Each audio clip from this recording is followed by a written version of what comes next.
RDR now is up there with the longest active UFC win streaks in the middleweight division, and he just came into the UFC 8 months ago, so he's gotten up there quite quickly. The guys above him, DDP has 9, looking to make it 10 next month. Ohio has 7, looking to make it 8 against Samavov, and Anthony Hernandez has 7, also looking to make it 8 against Delidze next. Like it, so 4 fights, almost 4 finishes. So yeah, it's been a crazy year so far, and I think I might be able to get one more in. I've been working on my mental game for so long, and a thought that always comes up in my mind before I walk out is, I'm so fortunate to even do this. I have everything. I have a beautiful wife. I have 2 beautiful kids. My life is in a very good place. I have beautiful friends. I have so much support around me. I can take care of my family for the rest of my life doing stuff I like. So this is all just extra. Whatever happens, happens. We'll see. I've put in all the work. You won't believe how much I train. It's insane at times. You won't believe how much time I put in. And then when you walk to the cage and you know you've done all this, who cares what happens? So he dropped me once, and I think that counted a lot in the guy who gave it to him. But I think in most rounds, I just did more damage. I hurt him more. He threw a lot of shots that came up short, and I think I was just more effective with what I threw. I hurt him a couple times to the body. I hurt him a couple times to the left hook, and the jab was landing pretty well. I got him down a few times, not as much as I would have wanted to. I'm a top 5 fighter in the world. That's a crazy thing to be able to say. We'll see where everything lands in the division for the next couple of months, but I'm ready to challenge for a title. Char Bullet versus Marc-Andre Barrio, 1 fight of the night over the weekend. Round 2 was a pretty crazy round. Looked like Char was really in a flow state, but then he almost got stopped, it looked like, by Barrio. Then it looked like he was going to stop Barrio towards the end of the round, so very interesting fight there in the second round. Performance bonus goes to Steven, a win over Muhammad Yahya. Yahya has a lot of heart, but very little skill. He got dropped 6 times in that fight. A new UFC record for Steven Nguyen. He gets a performance bonus, as does Muslim Salikov. He was the underdog against Leal, and he knocked him out in under a minute, so that was quite impressive. Paulo Costa says De Ridder is gay, and that's okay. With all due respect, I'd knock out De Ridder 3 times in each round. All that being said, congrats for your win, despite a bad fight. He did better against Whitaker than Costa did. At the end of the day, De Ridder got the victory. It was close. It was split. Probably came down to round 5, which was close because not much was happening because both guys were super tired by that time. But Costa's talking about fighting De Ridder and Hamza, but those guys are at the top of the rankings. Paulo Costa's more towards the bottom, so right now they wouldn't intersect for a fight. Merab Dvalishvili, congrats Petr Yan on his victory over Marcus McGee. Thanks, Merab. Good luck in your next fight against Sandhagen. Hopefully it's me and you for the belt after. Merab won that first fight 50-45, and he's actually a lot better now, so it would be a tough fight, but Petr Yan is up there, ranked number 3. Merab, if he does beat Sandhagen, will have beaten the top 4 guys in the division: O'Malley, Nurmagomedov, Yan, and Sandhagen, and he's beaten O'Malley twice. If he does beat Sandhagen, he's kind of running out of fresh challengers at 135.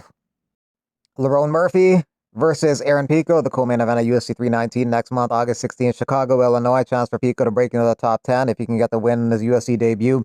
Nurmagomedov versus Batista will be fighting next. That is date to be determined. Nurmagomedov is 2 in the bantamweight division. Batista is 8. Chance for Batista to break into the top 5 and in title contention if he could get the win. It would have made sense to do Yan versus Nurmagomedov, but they chose to have Yan fight McGee.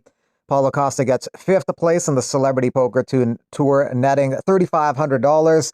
Rizwan Kuniev wants to rematch Curtis Blades in October. It was a close fight. Some felt Rizwan won, but it wasn't that exciting of a fight, so they probably won't do it.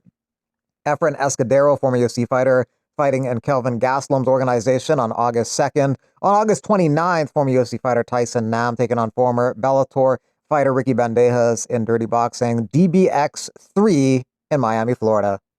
UFC 319 main card is now set. DDP versus Hamzat headlines the show. It's going to be a crazy fight. Co-main event, Murphy versus Pico.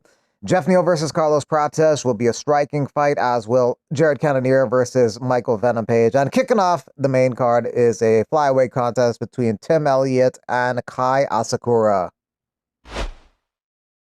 Bryce Mitchell had a successful debut at 135, and he feels good at bantamweight after his win over Said Nurmagomedov. He feels this is a good weight class for him. I enjoyed fighting at 35 more. I think I was leaner, I was meaner, I had more pep in my step, and it took me a little bit longer because I had to diet for like 2 months, but it was totally worth it. I felt strong. I felt that I started a little bit slow and made some silly mistakes in the first round. Like I went in too fast on him at first, kind of rushed in there. Dude, he's dangerous, dude, and not too many people have held him down like I did, so that just tells you I can probably get my hands around a lot of these guys and put a hurt. I'm going to go home and try to make some babies with my wife and tend to the animals at the farm and expand the farm, build a lot of stuff on the farm. Like I got another barn to build.